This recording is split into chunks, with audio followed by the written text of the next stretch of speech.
স্বাধীনভাবে সমাজে বসবাস করতে পারেন নাই।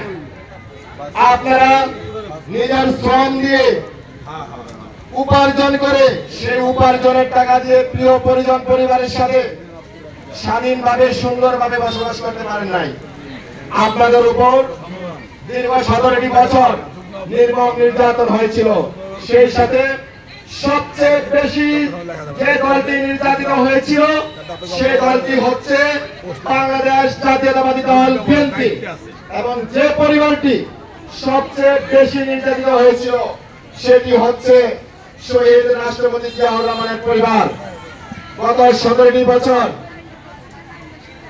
জিয়া পরিবার সহ জিয়া পরিবার অনুসারী এদেশের জনগণ সকলের উপর যে নির্মম অত্যাচার চালিয়েছে, আশা করি আপনারা তা ভুলে যাবেন না। আগামীতে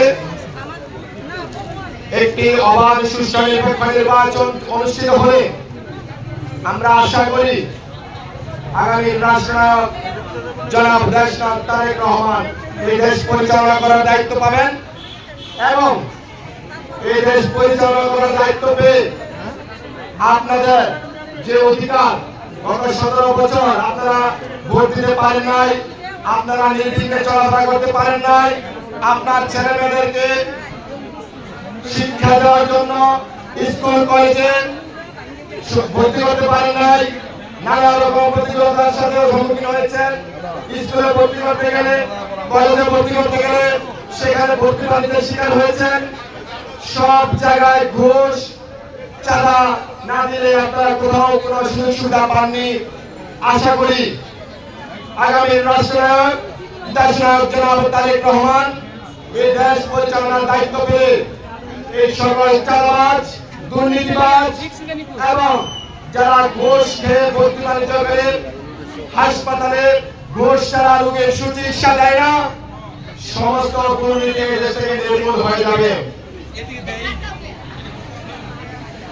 আপনারা যারা আজকের এই সমাবেশকে সফলমণ্ডিত করার জন্য উপস্থিত হয়েছেন, আপনাদের অবগতির জন্য ক্ষুধার্ত আহ্বান জানাচ্ছি।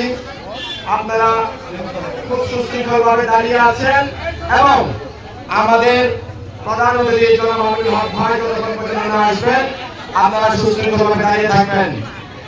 আমাদের আমিনুল হক ভাই রাস্তায় আছেন, যথাশীঘ্রই আমাদের সমাবেশে উপস্থিত হবেন এবং আপনাদের উপহার আপনাদের হাতে পৌঁছে দেবে ইনশাআল্লাহ। ততক্ষণ পর্যন্ত আপনারা যেভাবে সুশৃঙ্খলভাবে দাঁড়িয়ে আছেন এভাবে ধৈর্য সহকারে সুশৃঙ্খলভাবে দাঁড়িয়ে থাকবেন।